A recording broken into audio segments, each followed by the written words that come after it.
하나님의 역사하심과 은혜가 함께 하시기를 간절히 소망합니다. 옆사람 보시면서 하나님 함께 하십니다. 힘을 냅시다. 이제 우리에게 닥쳐오는, 우리에게 또 허락된 환경은 반드시 정복하고 다스려야 될 하나님의 명령이 있을 줄 믿습니다. 환경에 좌절하거나 무너지지 마시고 영적 힘으로 승리하시기를 예수님을 간절히 소망합니다. 대부분의 사람들은 과거에 자주 사용했던 물건, 과거 사진, 과거 노래를 보고 들을 때 그 당시에 느꼈던 감정이나 사건들을 기억하게 될 것입니다.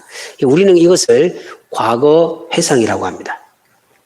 과거 회상이라고 하는 것은 좋은 과거의 기억도 있지만 또 나쁜 부분도 있지만, 그러나 과거 회상을 통해서 현재의 삶을 돌아볼 수 있는 지혜를 얻는 것이 과거를 다시 한 번 더 생각하는 겁니다. 일반적으로 신앙생활의 시간, 우리가 보통 시간을 과거, 현재, 미래로 세 부분으로 나누는데, 여러분, 세 부분에서 보통 우리가 신앙생활은 현재와 미래를 살아가는 것이다. 다시 말하면 현재 우리가 살아가는 현재에서 하나님이 내게 무엇을 원하시는가를 생각하면서, 그리고 다가온 이미 예언에 된 예측할 수 있는 하나님 앞에 섰을 때 우리가 어떤 모습으로 살아갈 것인가라고 하는 것. 그래서 현재와 미래를 생각하며 살아가는 사람이 믿는 사람이라는 거죠. 하지만 한번 깊이 생각해 보십시오. 현재는 반드시 필요한 것이 무엇입니까? 현재는 어떤 시간이 있어야 현재가 존재하는 겁니까? 과거가 있어야 됩니다. 현재 나의 모습은 과거와 끊어져 있는 단절된 상태에서 새로운 모습이 아니고 과거에서부터 살아왔던 여러 가지 삶의 영향력이 구체화된 모습이 바로 현재의 모습이라는 거죠. 그래서 어떤 사람은 그런 얘기 있잖아요. 얼마나 과거를 잘 살았는지를 볼 수 있는 것은 우리의 얼굴의 모습이다. 사람들의 얼굴을 보면 그 사람의 미래를 볼 수 있다라고 생각하는 사람도 있다는 거죠. 그만큼 우리는 과거와 분리될 수 없습니다. 그러므로 반드시 기억하시기 할 거는, 내가 현재의 삶을 행복하고 바르게 살기 위해서는 나의 과거의 잘못된 모습과 또 잘했던 모습들을 기억하면서 현재의 삶을 살아야 될 줄 믿습니다. 신앙도 마찬가지입니다. 신앙생활도 마찬가지입니다. 지금 현재 나의 모습은 과거에서 연결되어 있다. 그러니까 신앙생활은 과거의 현재의 결과라고 말씀드릴 수 있죠. 과거에 내가 어떤 모습으로 살았는지가 현재의 나의 신앙의 모습이라는 거죠. 만약에 우리 스스로가 우리의 현재 모습에서 하나님에 대한 열정이 좀 부족하거나 하나님에 대한 마음이 상실되거나 하나님을 사랑하는 마음이 부족하다 한다면 여러분들의 과거를 한번 돌이켜 보셔야 됩니다. 두 가지 우리 자신을 돌아봐야 되는데, 첫 번째는 과거에 예수님과의 인격적 만남의 경험이 없기 때문이다. 현재 내가 믿음의 열정이 없이 예배를 드리는 것이나 또 기도하는 것이나 거룩하게 살아가는 것이나 하나님 앞에 충성되는 모습이 부족하다면 한번 나의 과거를 볼 때, 정말 우리 성도님들은 예수 그리스도를 눈으로 보고 예수 그리스도를 손으로 만지고 예수 그리스도를 안아보고 그분의 느낌과 그분의 사랑과 그분의 인지하심을 경험한 사건이 있었냐 말입니다. 예수 그리스도와의 인격적 경험이 없이 신앙생활을 하는 사람을 종교생활을 하는 사람이다. 종교생활을 하는 사람들은 열정이 있을 수 없다는 거죠. 분명히 교회는 다니고 예배를 드리고 신앙생활을 하는데 가슴속에는 하나님에 대한 뜨거운 마음이 없다는 것은 과거에 내가 예수님과의 인격적 만남의 경험이 없기 때문이다. 혹시 여러분의 삶의 첫 번째에 속하지 않는지 스스로를 돌아보셔야 됩니다.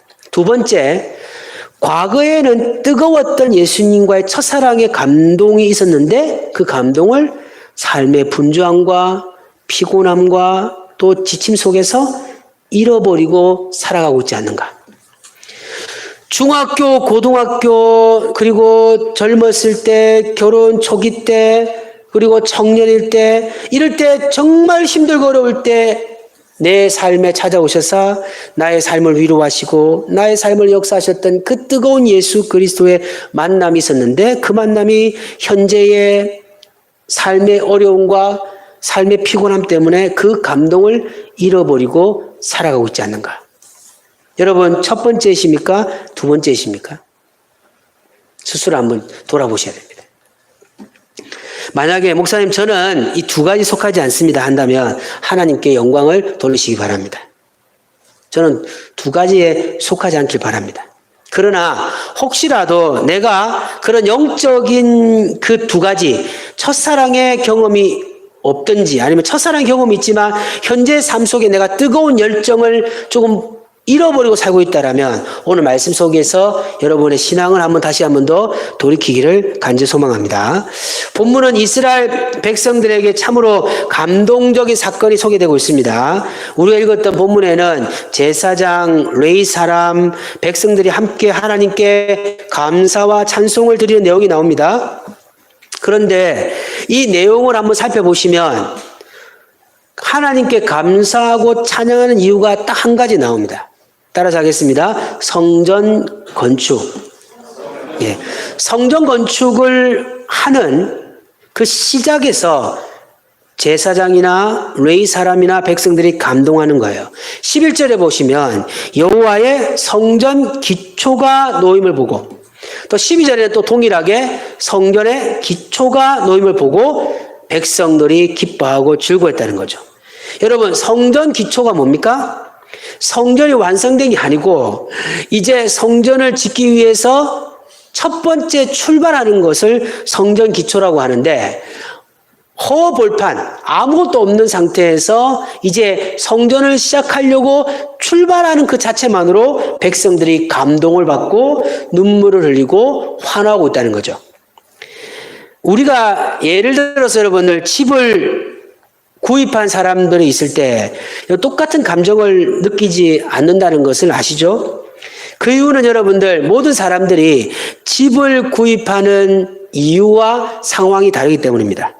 정말 힘들게 저축을 하고 조금씩 돈을 모아서 자신의 이름으로 집을 살 때는 그 감동과 기쁨은 경험한 사람만이 아실 수 있을 겁니다. 그런데 부모님이 불러가지고 5억, 10억씩 딱 주면서 집 한 채 사. 이렇게 여러분 살 때는 힘들게 어렵게 돈을 모아서 집을 살 때하고는 전혀 감동의 차이가 분명히 있을 것입니다. 교회도 마찬가지죠. 그런데 여러분들 성전 건축도 마찬가지라는 거죠. 모든 게 다 준비되어 있는 것처럼 예를 들어서 여러분들 다윗 시대에 다윗이 성전을 건축할 때 정축하기 위해서요 할 때 모든 나라들이 다윗을 알고 있는 모든 나라들이요 다 도와주는 거예요. 나무도 보내주고요. 또 공사의 최고의 권위자들을 다 보내줘서 성전 건축과 자신의 왕궁을 만드는데 다 도와주는 겁니다. 그렇게 해서 성전 건축할 때도 기뻤는데 지금 여러분들 이 에스라 시대의 성전 건축은 전혀 그런 상황이 아니고 아무것도 준비되어 있지 않는 상태에서 성전 건축이 시작되는 출발점입니다. 자, 우리 11절부터 13절 한번 크게 읽어보겠습니다. 시작. 찬양으로 화답하며 여호와께 감사하여 그럴 때 주는 지극히 선하심으로 그의 인자하심이 이스라엘에게 영원하시도다 하니 모든 백성이 여호와의 성전 기초가 놓임을 보고 여호와를 찬송하며 큰 소리로 즐거이 부르며 제사장들과 레위 사람들과 족장들 중에 나이 많은 족장들은 첫 성전을 보았으므로 또 이제 이전 시대의 놓임을 보고 대선 통곡하였으나 여러 사람은 기쁨으로 크게 함성을 지르니 백성이 크게 외치는 소리가 멀리 들리므로 즐거이 부르는 소리와 통곡하는 소리를 백성들이 분간하지 못하느니라. 아멘. 여기서 두 부류가 나오는데 한 부류가 뭡니까? 첫 번째 유다 백성들이 성전을 건축한 것을 경험한 나이가 많은 분들은 두 번째 성전 건축하는 그 감동 앞에 대성통곡하는 거예요. 눈물을 흘리는 겁니다. 통곡, 한의 눈물이죠. 한의 눈물. 그리고 그 첫 번째 성전 건축을 경험하지 못한 사람들은 기쁨으로 함성을 부르는 겁니다. 그런데 여러분들, 지금 성전 기초를 놓고 있는 이 사람들은 어떤 사람들이냐면 바로 포로 생활에서 본국으로 귀환한 백성들입니다. 나라가 멸망당하고 다른 나라에 끌려가 비참한 생활을 한 후에 본국으로 돌아와서 자신의 나라에서 성전 건축의 역사를 만든 사람들이 바로 오늘 11절에서 13절에 찬양을 드렸던 사람이라는 거죠. 편하게 살다가 성전 건축한 사람과 다르게 그들은 설명할 수 없는 감동과 기쁨이 있었다는 거죠. 그러면 오늘 우리가 살펴볼 것은 이 포로 생활에서 귀환하여 성전 건축할 때의 그들의 눈물, 그들의 기쁨이 도대체 뭔가? 그들이 그 성전 기초만을 놓는데 그 자체만으로도 감동했던 그 감동의 주인이신 하나님은 어떤 하나님이신가? 여러분의 생애 속에서 그 하나님을 만나시기를 간절히 소망합니다. 첫 번째 무엇입니까? 불가능을 가능케 하시는 하나님을 기억한 것입니다. 그러니까 이스라엘 백성들은 아무것도 없어요. 왜냐하면 그러니까 유다가 멸망당했을 때요, 완전히 그 땅을 초토화시켜 버렸습니다. 성전을 완전히 파괴시키고요, 온 집도 파괴시키고 땅을 완전히 파괴시켜서 아무것도 남은 상태가 없는 상태에서 그냥 허벌판에 성전 기초를 놓는 일에 막 눈물을 흘리는 겁니다. 감동을 받는 겁니다. 그 이유는 그 성전 기초를 놓는 그 사건이 이스라엘 백성들에게는 살아계신 하나님을 느끼는 감동이라는 거죠. 그래서 그 하나님이 어떤 하나님이냐? 불가능을 가능케 하신 하나님. 따라서 하겠습니다. 불가능을 가능케 하신 하나님.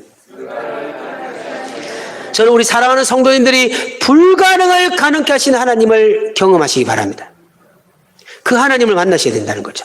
이스라엘 나라는 우리나라와 같이 외세 침략에 많이 받았던 나라입니다. 간단하게 말씀드린다면 다윗인 통일국가입니다. 다윗과 솔로몬까지는 정말 이스라엘이 부강했습니다. 그런데 솔로몬의 아들 시대에 분열되었습니다. 12지파의 10지파는 북이스라엘로 가버렸고요.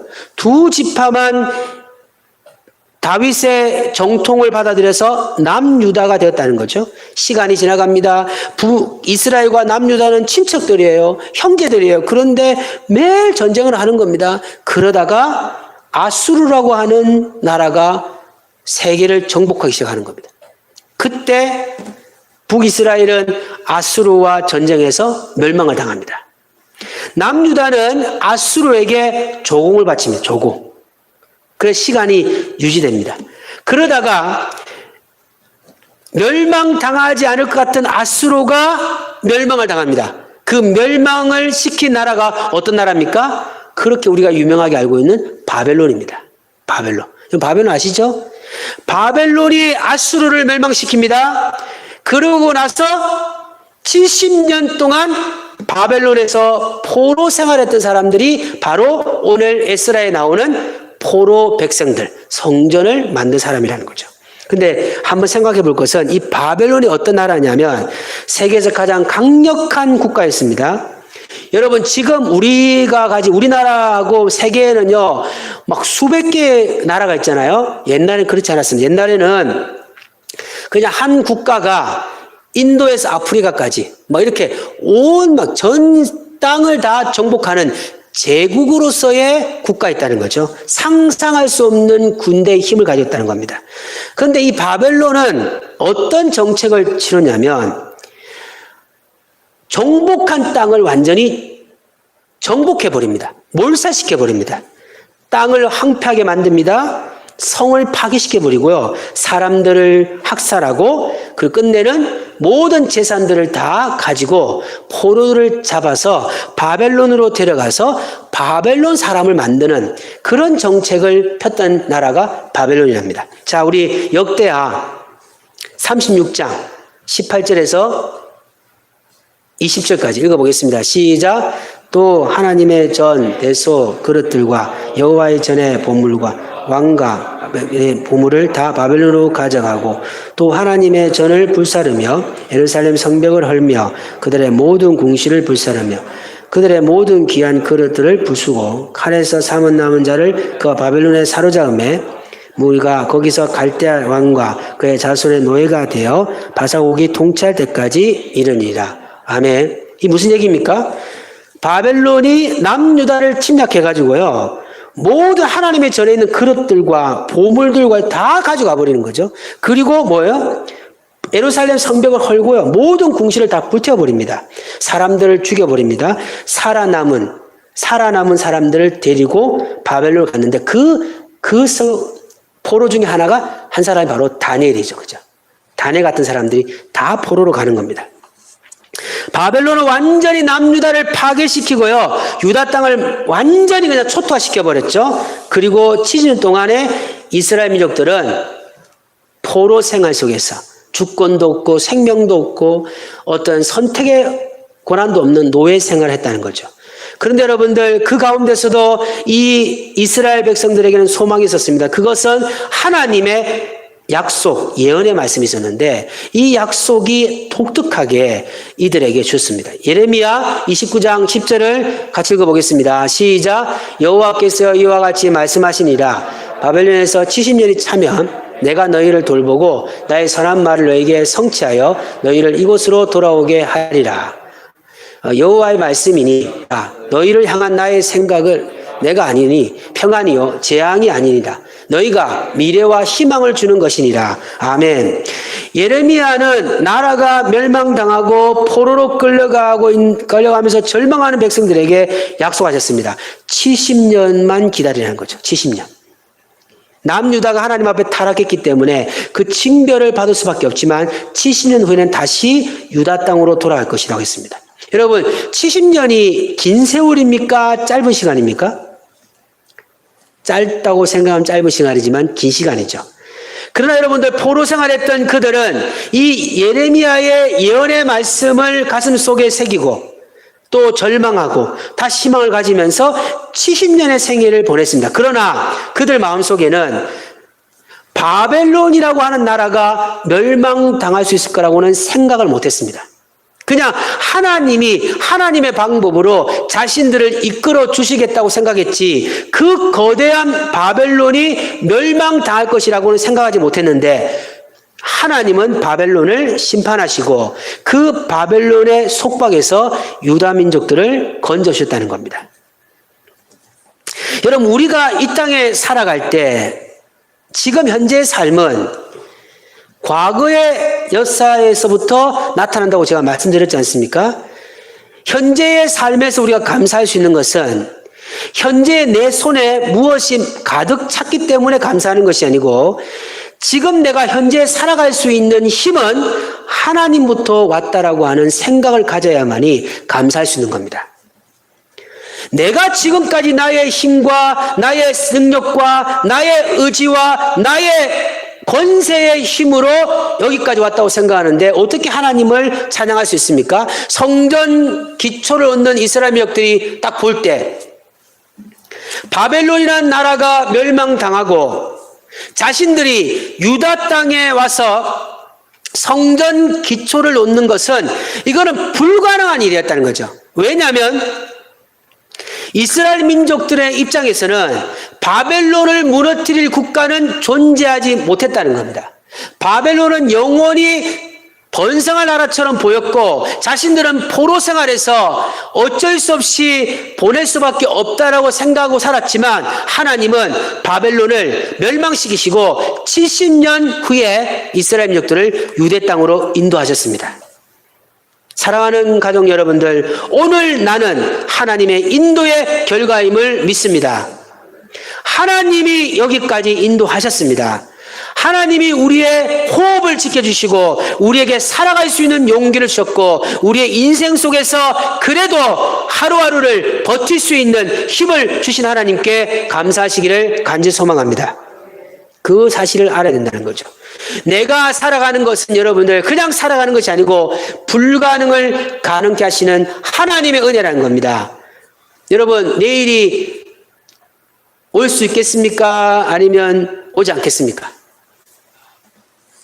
여러분 자신할 수 있습니까? 내일이 오겠어요? 오지 않겠어요? 아무도 알지 못한다는 거죠. 내가 당연하게 오늘 지나면 내일은 올 것이라고 생각했던 그 사실이 당연하게 여기지 않아야 하나님 은혜가 느껴진다는 거죠. 왜냐하면 나는 내일을 붙잡고 내일을 다스릴 주권이 없는 겁니다. 나는 오늘 하나님이 심장에 호흡을 주셨기에 그냥 오늘 하루를 살아가는 겁니다. 아멘. 만약에 하나님께서 내일을 주신다면 그것은 하나님의 선물이며 하나님이 불가능을 가능케 하시는 기적이라는 것이죠. 세계의 어리석은 왕 중에 하나가 한 명 있잖아요. 영원히 살고 싶어서 전 세계에 생명을 영원히 살아가는 방법을 찾기 위해 노력했지만 끝내는 죽음의 길을 갔던 그 왕의 모습을 보면 여러분 인간의 연약한 모습이 얼마나 강한지 모르는 거죠. 이스라엘 민족은 여러분 70년 동안 노예 생활하면서 이것은 안 돼, 이거는 불가능한 거야, 이거는 있을 수 없다고 했던 바벨론의 속박에서 벗어나 유다 땅에서 성전 기초를 쌓을 때 그 감동은 여러분 엄청난 감동이죠. 엄청난 감동. 상상할 수 없는 감동이죠. 그 은혜를 매일매일 경험하시기를 간절히 소망합니다. 오늘 봤을 때 이건 도저히 해결될 수 없어, 이 시간은 지나가지 않을 거야 했던 나의 고통의 시간도 지나간다는 거죠. 하나님이 지나가게 하시면 한다는 거예요. 그래서 우리가 매일매일 하나님을 의지해야 됩니다. 두 번째, 그 성전 기초를 놓는 모습 보면서 이스라엘 민족들이 감동받았던 게 뭐냐면 상상할 수 없는 하나님의 능력을 감사했다는 겁니다. 상상할 수 없는 하나님의 능력. 모든 지도자들과 백성들이 하나님께 감사할 수 있던 이유는 뭐냐면 전적으로 하나님의 은혜였기 때문입니다. 인간의 생각이나 방법으로는 도저히 백성들이 본국에 귀환하여 성전 건축을 할 수 없었다는 겁니다. 여러분 그냥 보시면 아무렇지 않지만 이거는 있을 수 없는 일이죠. 70년 동안에 이스라엘 민족들은요, 바벨론이 멸망당할 거란 생각을 하지 못했습니다. 그리고 다시는 유대 땅으로 갈 수 있을 것인지를 생각지 못하고 노예 생활을 했다는 겁니다. 그런데 하나님은 일하신 분이었다는 거죠. 그걸 성전 기초를 놓는 걸 보면서 느낀 겁니다. 하나님은 위대하신 분이십니다. 도저히 인간의 생각으로는 할 수 없는 일을 하신 겁니다. 그 역사가 바로 에스라 1장 1절에 보면 나옵니다. 에스라 1장 1절 읽어보겠습니다. 시작. 바사왕 고레스 원년에 여호와께서 예레미야의 입을 통하여 하신 말씀을 이루게 하시려고 바사왕 고레스의 마음을 감동시키 그가 온 나라에 공포도 하고 조소도 내려 이르되. 자, 여러분 여기서 보면 무슨 왕이 나옵니까? 예, 바사왕 고레스라고 나옵니다. 고레스를 아시는 분도 계시고 태어나가 처음 들은 분도 계시고 하시겠는데, 이 고레스라는 사람이 독특한 사람인데요. 이 고레스 앞에 어떤 설명이 나옵니까? 무슨 왕이라고 말합니까? 바사왕입니다. 이 여러분 바사라고 하는 나라는요, 페르시아, 아수르, 바벨론, 그 다음에 뭐예요? 그 다음에 페르시아. 이게 제국의 과정이거든요. 페르시아는 이란의 그 지역의 시족. 그러니까 페르시아가 바로 여러분들이 찾아보시면 유명한, 역사에서 가장 유명한 국가 중에 하나가 페르시아입니다. 그 페르시아의 역사의 시조가 바로 고레스입니다. 고레스. 바벨론을 멸망시킨 나라죠. 근데 이 바사라는 나라는 이방 국가고요. 이들은 독특하게 조르아스터교라고 하는 아주 신비적인 종교를 믿는 국가였습니다.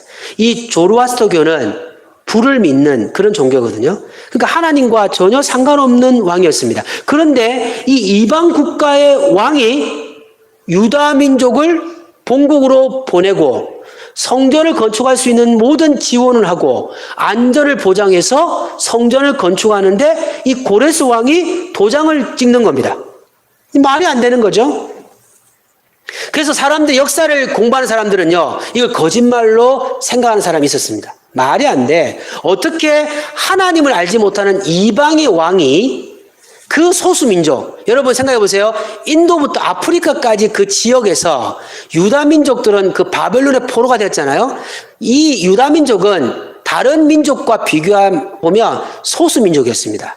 그러니까 고레스가 신경을 쓸 이유가 없는 아주 적은 민족인데 그 민족을 생각하고 그 민족을 위해서 명령을 내려서 그 민족을 유다 땅으로 보내어 성전을 건축했다고 하는 것은 엄청난 일이죠. 그러니까 역사학자 중에서 이거는 거짓말이다. 이거는 성경이라고 하는 유대 민족의 사람들이 거짓말로 고레스라는 사람을 인용한 거다. 이렇게 말했는데 고고학자들이 고레스 무덤을 발견하면서 또 그 가운데서 한 토기를 발견합니다. 그걸 우리가 실린더라 합니다. 고레스의 실린더라고 하는데 그거 한번 보겠습니다. 이겁니다, 여러분. 이거 실제로 발견한 거죠. 이게 저게 토기인데 이 토기 내용 안에 고레스가 직접 유대인들을 본국으로 보내줄 것이며 그들의 안전과 그들의 모든 것들을 존중해 줄 것이라고 하는 고레스의 친필이 저기 토기에 다 적혀 있습니다. 저걸 발견하고 나서부터 고레스가 실존 인물이라는 사실을 사람들이 인정하게 되는 거죠. 위 사진을 보면요, 고레스가요, 바벨론과는 전혀 다른 정체. 바벨론은요, 몰살, 파괴, 그리고 학살 이쪽인데 이 고레스는 존중, 사랑, 포용, 허가 이런 것들로 간 아주 훌륭한, 역사에서도 고레스 같은 왕이 없다라고 할 정도로 아주 훌륭한 왕이 고레스입니다. 확실한 이야기는 아니지만 이런 얘기가 있습니다. 고레스가 바벨론을 정복할 때, 여러분 바벨론이 유다 땅에서 모든 물건과 닭을 빼앗아 갔잖아요. 그때 문서도 같이 갔다고 합니다. 그럴 때 고레스가 바벨론을 정복하고 바벨론의 모든 보물들을 이렇게 보면서 우연히 이사야서를 발견하게 된 것이죠. 근데 여러분 이사야서 44장 28절하고 45장 1절에 보면 고레스라고 하는 이름이 나오거든요. 근데 중요한 거는 이사야가 고레스가 태어나기 전에 150년 전의 사람입니다. 우연히 고레스가 이사야서를 딱 보니까 150년 전에 태어난 사람이 자기의 이름을 문서에 적은 거예요. 그러면서 그 고레스가 유다의 신인 하나님에 대해서 인정하면서 유다 민족을 보냈다라고 하는 그런 얘기가 있습니다. 정확한 것은 이방 국가를 통치했던 왕이 유다 민족을 본국으로 보낸 겁니다. 이게 바로 하나님의 은혜입니다. 이스라엘 백성들은 성전 기초를 놓으면서 고레스의 일들을 기억한 것이죠. 고레스는 인간의 방법으로는 있을 수 없는 하나님의 절대적 은혜와 역사라는 것이죠. 만약에 고레스가 바벨론 정책처럼 모든 종교와 모든 문화를 몰살시키는 정책을 보냈다면 유다 민족은 결단코 본국에서 성전 건축을 하지 못했다는 거죠. 고레스는 하나님의 절대적 은혜였다는 겁니다. 사랑하는 여러분들, 우리는 예측할 수 없는 시대에 살아가고 있습니다. 여러분은 여러분의 생각대로 살아갈 수 있습니까? 여러분이 만약에 스스로가 하나님의 은혜 없이는 살아갈 수 없다고 한다면 오늘날 우리에게 주시는 고레스를 기다리시기를 간절히 소망합니다. 고레스라고 하는 것은 현재의 어떤 국가를 말하는 것이 아니고 계산할 수 없고 생각할 수 없는 하나님의 절대적 은혜를 말하는 것이죠. 하나님은 1+1을 2라는 공식에서 초월된 분이십니다. 하나님은 1+1을 100으로 만들 수 있는 분이시라는 것을 믿고 사는 사람이 믿는 사람이라는 거죠. 인간의 힘으로 안 되십니까? 기도하시기 바랍니다. 하나님의 도우심을 구하시기 바랍니다. 하나님은 여러분과 함께 하십니다. 사람들은 고레스에 대한 생각을 하지 못했죠. 생각할 수 없는 거예요. 고레스라는 사람이 나타나서 바벨론을 멸망시킨다? 그때까지 유다 민족들은 두려워했습니다. 무서워했다는 거죠. 성경을 알면서도 설마 이사야서에 나오는 고레스가 저 사람인가 할 정도로 두려워했을 겁니다. 그런데 고레스는 바벨론과 전혀 다른 정책으로 유다 민족들을 존중해주고 유다 민족들을 본국으로 보내주고 성전 건축을 하는데 허락했다는 거죠. 이것이 바로 여러분들 하나님의 은혜입니다. 하나님은 생각할 수 없고 계산할 수 없는 신비적 은혜를 주시는 분이 하나님이심을 믿으시기 간절히 소망합니다. 그래서 여러분의 생각을 내려놓고 영적으로 하나님 앞에 나가서 기도하셔야 됩니다. 말씀을 맺겠습니다. 오늘 우리는 다시 한번 집에 잃어버렸던 과거의 추억의 물건을 찾듯이 과거에 함께 하신 하나님을 기억하는 시간을 가져야 됩니다. 만약에 내 스스로가 여기까지 왔다면 감사할 이유가 없겠죠. 내 힘으로 왔다고 한다면 하나님을 바라볼 이유가 없겠죠. 그러나 내 힘이 아닌 하나님의 은혜와 하나님의 역사라고 믿는다면 하나님 앞에 감사하시기 바랍니다. 오늘 이 자리에서 우리가 예배드리는 이 시간은 하나님이 우리에게 주신 선물이며 하늘의 축복입니다. 축복입니다, 여러분. 이스라엘 백성들이 성전을 건축할 때요, 불가능하게 봤던 바벨론이 멸망당하고 생각할 수 없는 고레스 이방 국가의 왕을 통해서 자신들이 유다 땅으로 와 성전을 건축을 시작했던 그 감동 때문에 그들은 눈물을 흘리며 하나님 앞에 영광 돌렸다는 겁니다. 사랑하는 가족 여러분들, 하나님의 은혜가 우리의 마음속에 충만하기를 간절히 소망합니다. 우리의 심장의 뜀도 하루를 살 수 있는 은혜도 다 하나님의 은혜입니다.